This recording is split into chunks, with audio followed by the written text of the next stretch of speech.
All right, party people, now I'm going to show you what I'm going to do with the yellow squash that I got out of my garden.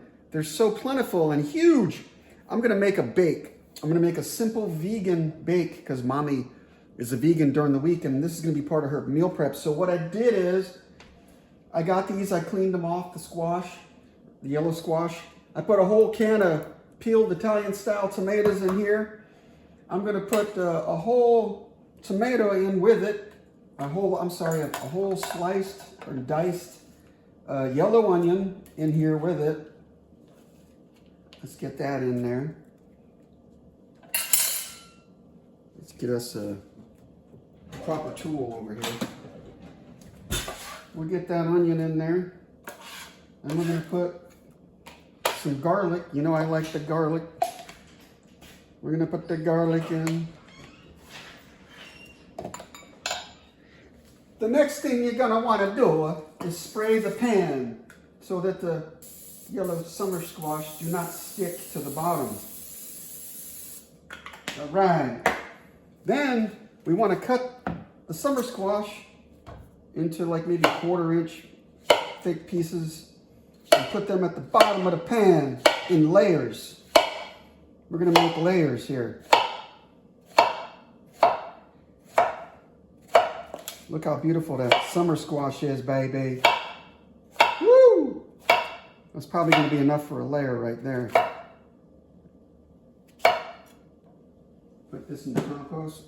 So we're going to put, like I said, 1 layer in the pan.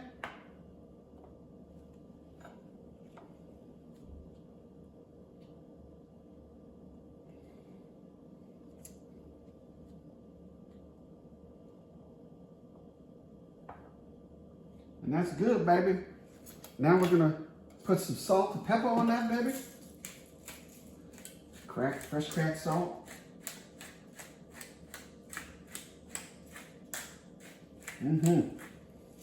Some Himalayan salt and fresh cracked pepper put on there. Here you go. Then we're gonna put a layer of the garlic, onion, and tomato sauce in there. Nice healthy layer in there. That's right, baby. Garlic, onions, salt, and peppers. Really, that's really all you need. Look at that. And then just put another layer in there. I'm sure we're gonna have to cut some more here. Put another layer in. And oh, by the way, we're going to put some Italian seasoning in here. It's got parsley. Whoops! That was a mistake. We're going to have to spread that baby around real good. Spread that around real good. Get that Italian seasoning in there. We don't need to put any more Italian seasoning in there. That actually looks like a good amount. Spread it around nice and good. Whoop! That's the second time I've done that with that jar. They ought to make just 1 hole for that damn jar. Anyway, so I'm going to need to cut some more squash.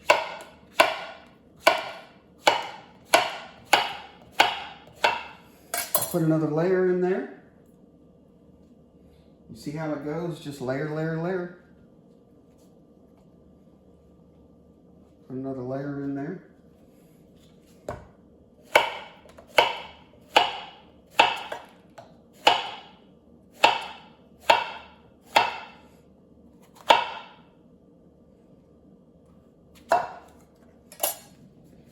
So now we're going to put some panko on top and sprinkle some olive oil.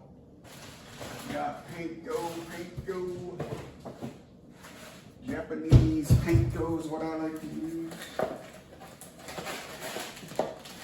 Sprinkle some panko on top. Make it nice and crispy and crunchy. Put a little bit on top here. Get nice and crunchy and crispy.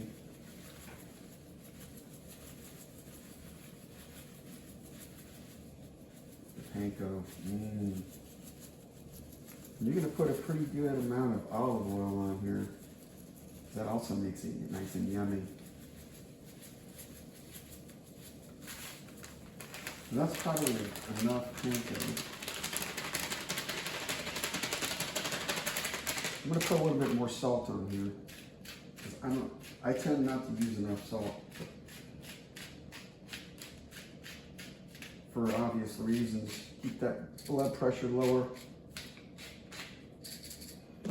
So then we're gonna sprinkle some olive oil on top, and that'll do the trick, peoples. Put a little olive oil on top. Little dribbles. Not too much. Some dribbles.